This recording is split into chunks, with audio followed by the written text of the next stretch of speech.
Some emergencies are more likely to be embarrassing than fatal. At times like these, the only thing that can help save face is a sense of humor, as 22-year-old Eric Lundy of Union College in Lincoln, Nebraska found out while working with art professor Jim McClelland on April 16th, 1992. Daniel, we need to sprinkle this in very gently. Two of my students, Dan Potter and Eric Lundy, wanted to make masks of themselves, I guess for posterity. And so I said, well, I've done this many times before. Sure, I'll help you with it. Let me check the... It's very important to apply Vaseline to any places that could be embedded in the plaster to keep it from sticking. The final product looks as if you sculpted your face out of stone or something. I thought it'd be fun. It'd be an experience. It'd be a different art form. Okay. Because he's going to be under the plaster for roughly 15 minutes, we need to provide for free breathing during that period. Breathing comfortably? Are you? No, we're ready. It's going to be a little bit cool. Raise your left hand if you need anything. I'm going to do the eyes, so keep them closed. That's when it gets a little scary, just because you're going to be in there for 15 minutes, and the psychological part of it is pretty tough. If you're claustrophobic, it's not good at all. You all right? Are you okay? All right, he's all right. This will start setting up in just a few minutes now.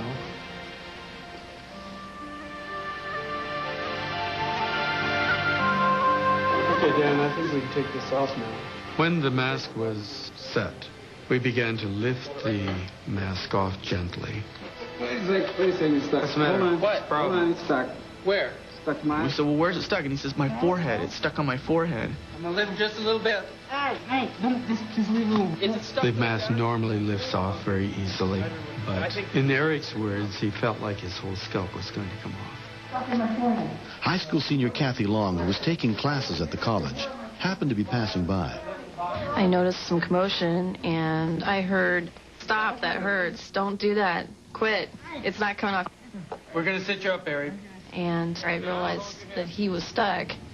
At the time, Kathy was training to be an EMT. I thought maybe there's something I can do, but EMT training covers none of this. I wish. You okay? Here, try to bend forward and it might come off. Let me try. No, it's not. I thought it was kind of humorous. But, of course, at that time, I thought, you know, it stuck to his hair, but we'll get it off. No big deal. It didn't turn out that way. I said, you're going to look real good in a flat top. Girls may even like this mask, and you may even look better with it on. Okay, sit straight down. Straight down. I think he thought it was funny the first time. I don't think he thought it was funny later. And I thought, if they don't get this off, it's really going to ruin his social life. Really, seriously. I just want to look down in here for a minute. As he started getting further down, I realized that, you know, it's not hair anymore. It's got to be stuck to the skin. Hey, what are you doing? I was literally sweating because I felt responsible. I'm sorry. That's a big chunk. Eric did not want the mask broken. After the first 45 minutes, he said, I want this thing. I've gone through too much agony and pain to lose it, and I need one for my art class. And Mr. McClelland's like, well, I'll excuse you on this one. He's like, no, I want it.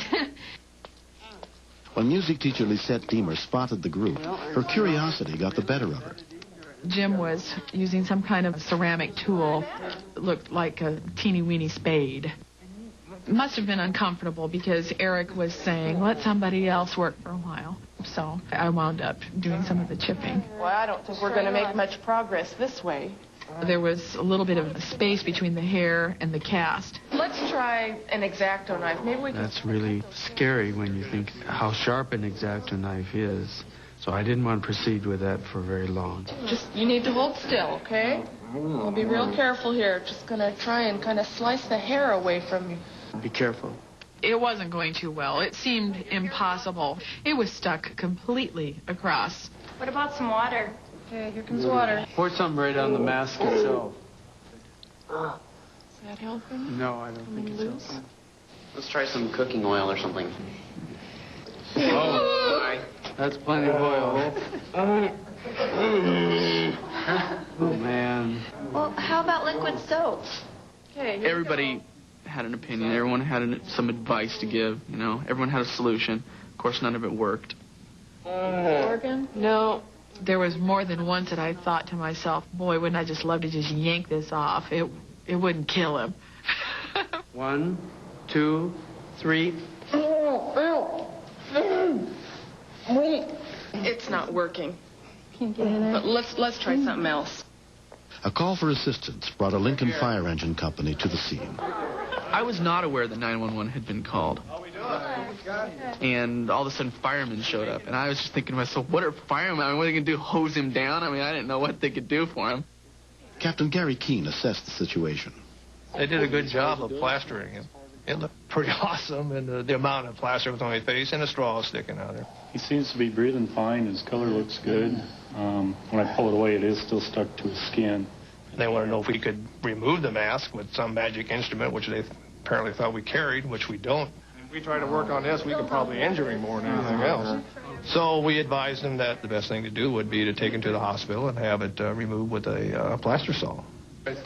I was not about to do that. I was not going to sit in a hospital emergency room with 10 pounds of plaster for who knows how long. Not now. I'm away too bad. What about the dentist? They've got to have some kind of small tools or something you could use. The dentist's office. This was a little less embarrassment than a hospital. Smaller office, less people. This is okay. Oh, Eric, are you all right? I was very conscious of the patients that are sitting in the lobby there. Oh, what happened? So I was like, oh, I'm glad this is on my face. At least I can't see them. They can't see my face. Orthodontist Ralph Dwornik had no idea just how well he knew the young man hiding underneath 10 pounds of plaster. This Eric? Yes, this is Eric. It was definitely on my mind the fact that I had just broken up with the orthodontist's daughter. I was not thrilled by that fact at all, to be going to this guy with all these sharp tools and instruments and this big thing on my face. I didn't even know if he'd help me. It almost looked like it had melted right into his forehead.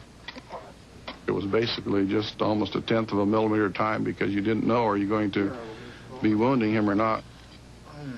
We started dissecting it away from his forehead at the highest point and working down towards his eyes. That's it right there. I just was like, man, this is never going to come off. What's going on? I was holding on to it the whole time, and all of a sudden, boom, it fell free, and I had it in my hand. Boy, I talk about a sigh of relief. And I just kind of laid there, glad to be out and be breathing some fresh air. Had a nice big swollen rectangle where the plaster had pulled, and I had big chunks of plaster in my hair. But other than that, there were no permanent scars or any permanent damage done. In the 2 years since that day, Eric has not managed to live down the incident. Most everybody had heard about it, and a couple of kids in one of my classes demonstrated their version of it, and I just had to sit there and just laugh. It was hilarious to see them do this.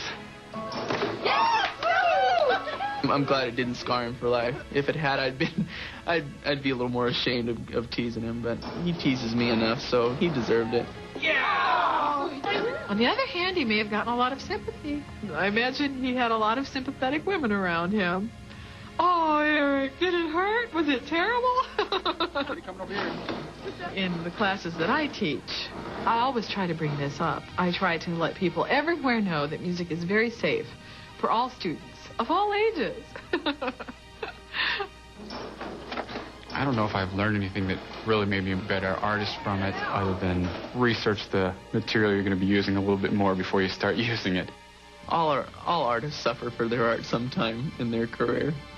Eric just happened to do it a little sooner than anyone had expected. Next. To see your child so helpless and to know that your stupid mistake did this. I lost it. Somebody help me!